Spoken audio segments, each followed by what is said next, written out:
নমস্কার বন্ধুরা, shout with Dipanjan চ্যানেলে আপনাদের সকলকে স্বাগত জানাই। আপনারা শুনছেন শ্রীমদর্শন।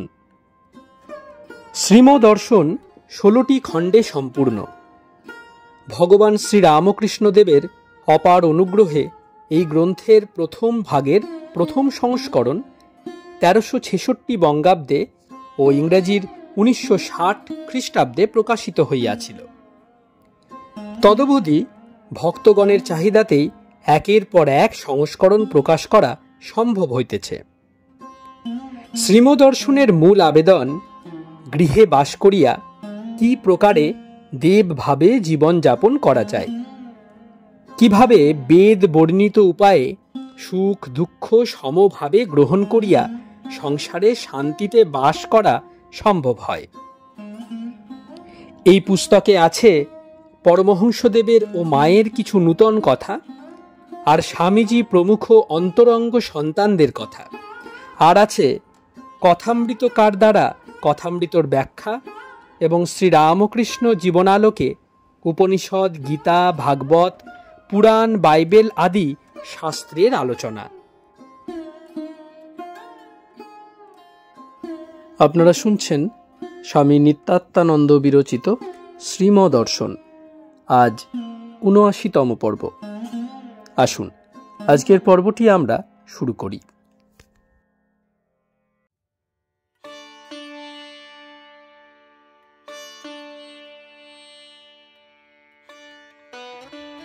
শিক্ষক, ওখানে যারা পূজা করছিলেন তারাও সাধু হয়েছেন। শ্রীম: হ্যাঁ, কৃষ্ণানন্দ, সনত অর্থাৎ স্বামী প্রবোধানন্দ, মহেন্দ্রবাবু যিনি মর্টেনের শিক্ষক, এরা সব। ওই বাড়িতে কি কম কাণ্ড হয়েছে? কোথাও কিছু নেই, জানলা ঠক ঠক ঠক নড়ছে। বাইরের লোক মনে করছে ঘরে হচ্ছে, ঘরের লোক মনে করছে বাইরে হচ্ছে। কতদিন সমানে এই চলছে। বিজাতীয় লোক গেলে, অর্থাৎ যারা সাধন ভজন করে না অমন লোক গেলে ঘরের জিনিসপত্র ছুঁড়ে উঠোনে ফেলে দিত। ইট, চুন, সরকি, চাবির ছড়া। কথামৃতের কাগজ থাকে এক ঘরে, সেখান থেকেও জিনিসপত্র ফেলে দিত। ডাক্তারবাবু অর্থাৎ কার্তিক বক্সি জানেন। ফকিরবাবু যিনি মর্টেনের শিক্ষক বারান্দায় বসে আছেন। হঠাৎ একটা বড় জামবাটি এসে পড়ল সামনে ধপ করে। ঠাকুরের ঘরে জিনিস সব উল্টা পাল্টা হয়ে থাকত। গিন্নি, শ্রীমর ধর্মপত্নী, তিনি শ্রী শ্রী ঠাকুরের ভক্ত, বলেন মাঝে মাঝে ঠাকুর ঘরের শিকল কে যেন দিয়ে রাখে। খোলা রেখে এলাম, গিয়ে দেখছি শিকল দেওয়া। এত সব দেখে মহেন্দ্রবাবু সাধু হলেন। তবুও কি লোকের চৈতন্য হয়? শুনেছি ঠাকুরের সঙ্গে নন্দী ভিরিঙ্গি থাকে, ওরা বিজাতীয় লোক, সরিয়ে দেয় এই করে। তখন ফ্যামিলি ছিল ওই বাড়িতে। যেই ওদের সরিয়ে আমি গেলাম তখন কোথাও কিছু নেই। ৮-১০ দিন এমন হয়েছিল। পাড়ার লোক সব অবাক। অপরাহ্ন ৩টে এখন। শ্রীম ৩তলার কোণের ঘরেই সারাদিন রহিয়াছেন অসুস্থ। সন্ধ্যার পর ভক্তসভাও সে ঘরে বসিয়াছে। বড়জিতেন, বিনয়, মনোরঞ্জন, বড় অমূল্য, যোগেন, মণি প্রভৃতি আসিয়াছেন। জগবন্ধু বেলেঘাটা হইতে ফিরিয়া আসিয়াছেন। শুক্লালকে সংবাদ দিতে শ্রীম পাঠাইয়াছিলেন। রাত্রি এখন ৯টা। শ্রীম আনন্দে ঈশ্বরীয় কথা কহিতেছেন।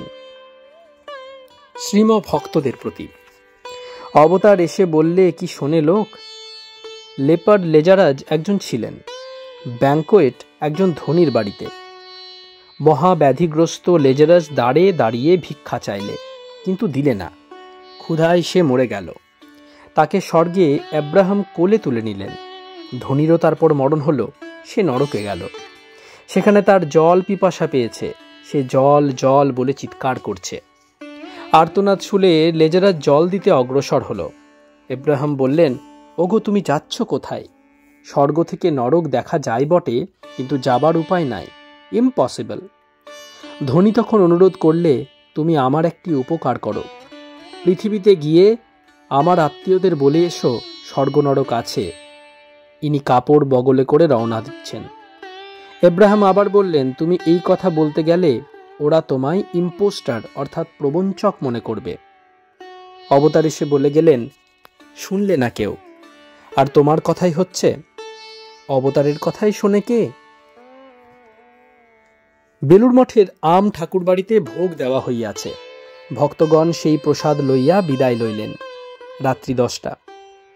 পরের দিন শনিবার। শ্রীমর শরীর আজ অনেকটা ভালো। দোতলায় সিঁড়ির ডানের ঘরে নামিয়া আসিয়াছেন। ভক্তরা অনেকে আসিয়াছেন। ভাটপাড়ার ললিত, বড়জিতেন, বীরেন, মনোরঞ্জন, সুরপতি, ভূপতি মহারাজের ভক্ত সুরেন গাঙ্গুলি, অমৃত, দুর্গাপদ, জগবন্ধু প্রভৃতি উপস্থিত আছেন। যোগেন আজ দক্ষিণেশ্বর গিয়াছিলেন। তাহার সহিত শ্রীমর ওইখানকার কথা হইতেছে। এখন সন্ধ্যা 7টা। শ্রীম ভক্তদের প্রতি। কিরণবাবুর ম্যানেজমেন্ট মানে মঠেরই ম্যানেজমেন্ট। প্রায় শুনতে পাই রামলাল দাদা মঠে আসেন, সব বিষয়েই মঠকে কনসাল্ট করেন। বেশ হয়েছে, একজন ইন্ডিভিজুয়াল লোকের কাছে না থেকে একটি অর্গানাইজেশনের হাতে পড়েছে, এতে বেশ হবে। শ্রীম দুর্গাপদর প্রতি। নহবতটি কবে হবে তা হলে বেশ হয়। আহা, সেই ধ্বনি। আমার দুটি ড্রিম ছিল, একটি দক্ষিণেশ্বর মঠের হাতে আসুক, আর একটি কাশীপুর বাগান। একটি রিয়েলাইজড হয়েছে, অর্থাৎ পূর্ণ হয়েছে, আর একটি বাকি। ওখানে 1 বছর ঘরকন্যা করেছিলেন ঠাকুর। কাকুরগাছি ওরা মঠের হাতে না দিয়ে ভুল করছে। কিরণবাবু নিয়েছেন মানে মঠের নেওয়া হলো। ঠাকুর বলতেন, হাতির 2 রকম দাঁত আছে, বাইরের ও ভিতরের। বাইরের দাঁত শোভা বাড়ায়, কিন্তু কাজ করে ভিতরের দাঁত। কিরণবাবু বাইরের শোভা, কিন্তু ভিতরের দাঁত মঠ। ভূপতি মহারাজের শিষ্য পুরীর মহাপ্রসাদ লইয়া আসিয়াছেন, একেবারে টাটকা প্রসাদ। ভক্ত সঙ্গে শ্রীম মহানন্দে উহা গ্রহণ করিলেন। শ্রীম অতি আহ্লাদের সহিত বলিতেছেন, জগন্নাথ প্রসাদ পাঠিয়ে দিয়েছেন। রিপিটেড কল, আবার প্রসাদ। এই কথা বলিতে বলিতে উত্তরাস্য হইয়া পশ্চিমের দরজার কাছে আসিয়া দাঁড়াইলেন। পুনরায় দক্ষিণাস্য হইয়া বসিয়া পড়িলেন। তারপর এ কথা সে কথা চলিতেছে। শ্রীম বলিলেন, অবতার বলেছেন আমায় চিন্তা করো, আর কিছু করতে হবে না। ঠাকুরের এই বাক্যটি ভাবতে ভাবতে আপনারা বাড়ি যান। রাত্রি 10টা। কলিকাতা মর্টন স্কুল, 12ই অক্টোবর 1923 খ্রিস্টাব্দ, 25শে আশ্বিন 1330 সাল, শুক্রবার। একাদশ অধ্যায়। বেলুর মঠে দুর্গোৎসবে ও দক্ষিণেশ্বর মন্দিরে বনভোজনে শ্রীম। 1। শ্রীম মর্টনের 3 তলার উত্তরের ঘরে শুইয়া আছেন। শরীর অসুস্থ। শুইয়াই কথামৃতের প্রুফ দেখিতেছেন। কপি ধরিয়াছেন জগবন্ধু। প্রথম ভাগের শেষ ফর্ম দেখা শেষ হইলে শান্তি উহা লইয়া বালকৃষ্ণ প্রেসে এলেন। এখন অপরাহ্ন 6টা। দোতলার সিঁড়ির ডান দিকের ঘরে ভক্তগণ অপেক্ষা করিতেছেন। আজ 14ই অক্টোবর 1923 খ্রিস্টাব্দ, 27শে আশ্বিন 1330 সাল। রবিবার বলিয়া অনেকে আসিয়াছেন। ভাটপাড়া হইতে ললিতবাবু আসিয়াছেন, আর আসামের একটি ডাক্তার অনেকক্ষণ বসিয়া আছেন। পাইকপাড়া হইতেও একজন ভক্ত আসিয়াছেন। অসুস্থ শরীর লইয়াই 6টার পর শ্রীম দোতলায় নামিলেন, আর আনন্দে ঈশ্বরীয় কথা কহিতে লাগিলেন। আসামের ডাক্তার, ঈশ্বর ব্রহ্ম কি? শ্রীম, ও কথা কি মুখে বলা যায়? ঠাকুরকে জিজ্ঞেস করলে বলতেন, এ বলবার জিনিস নয়, যার দর্শন হয়েছে সেই জানে। তপস্যা করতে হয়, নির্জনে গোপনে ব্যাকুল হয়ে কেঁদে। ঠাকুর নিজে করে দেখিয়ে গেছেন। পঞ্চবটিতে পড়ে থাকতেন, কত সাপ চলে যেত উপর দিয়ে, হুঁশ নেই। তিনি 16 টান করেছিলেন, অন্যদের 2-4 টান করা উচিত। উপনিষদে আছে, ইয়াং ঋষিরা সমিধ হস্তে বৃদ্ধ ঋষির নিকট উপস্থিত। দেখে বলছেন, তোমরা বাবা 1 বছর তপস্যা করে এসো, তখন প্রশ্ন জিজ্ঞাসা করো। এমনতর ব্যাপার। 1 বছর তপস্যা করলে তবে প্রশ্ন ঠিক হয়, নয়তো কি বলতে কি বলে ফেলে। ইয়াং ঋষিরা শাস্ত্র টাস্ত্র পড়ে গেছে কিনা, 1 বছর তপস্যা মানে চেষ্টা করলে তবে জিজ্ঞাস্য বিষয় স্থির হবে, তারপর জিজ্ঞাসা। ঠাকুর বলতেন, এই কলকাতার লোকগুলি বড্ড লেকচার দেয়। বিডন স্ট্রিটে একটি ছেলে লেকচার দিত। ঠাকুর শুনে বললেন, ও মা, এরই মধ্যে সব হয়ে গেল ওর, যৌবন বার্ধক্য।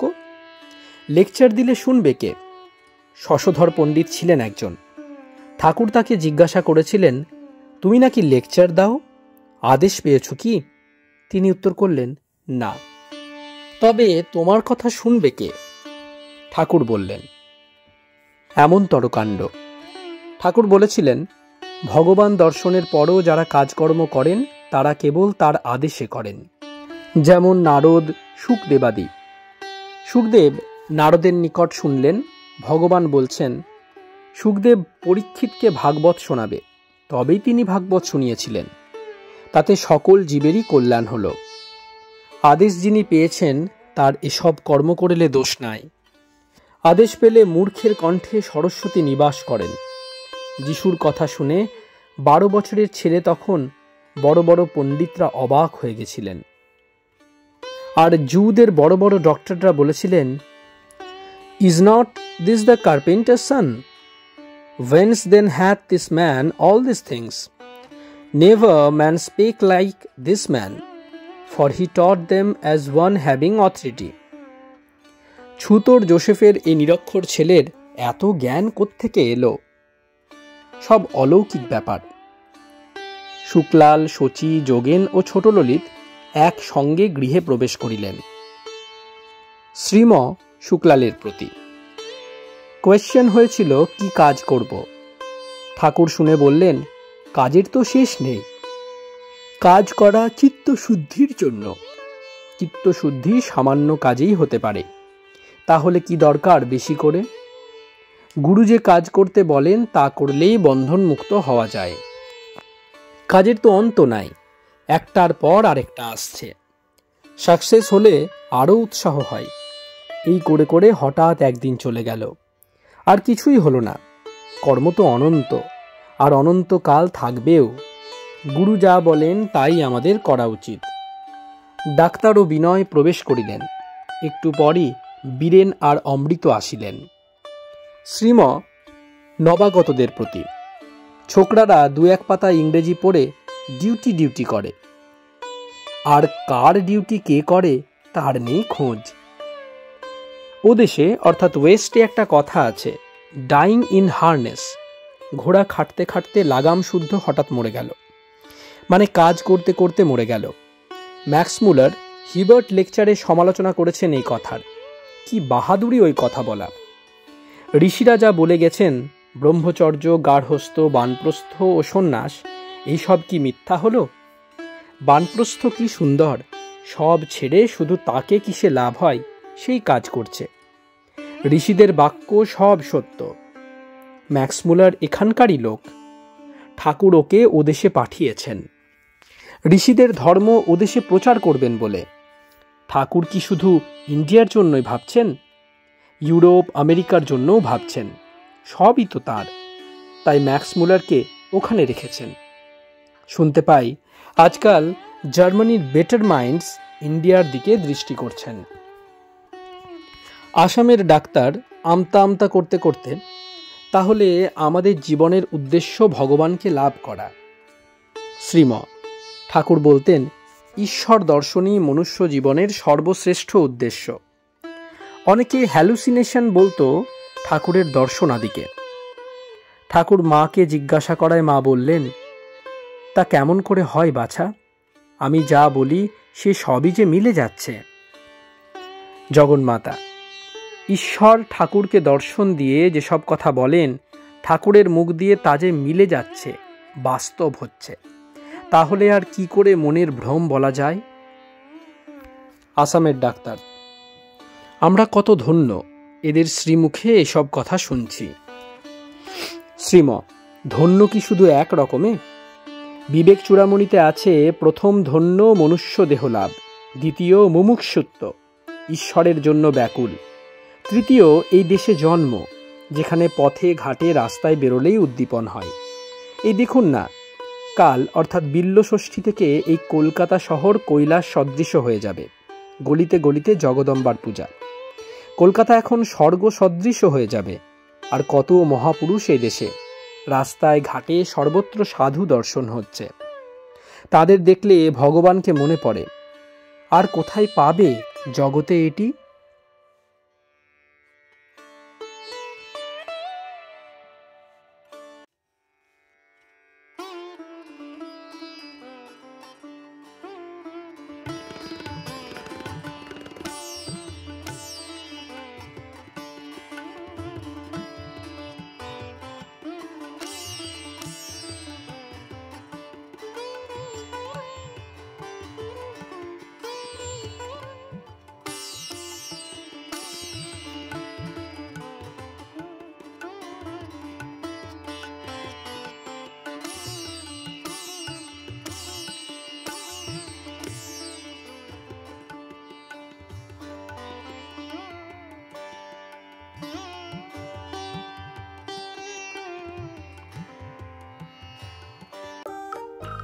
আপনারা শুনছিলেন স্বামী নিত্যাত্মানন্দ বিরচিত শ্রীমদর্শন।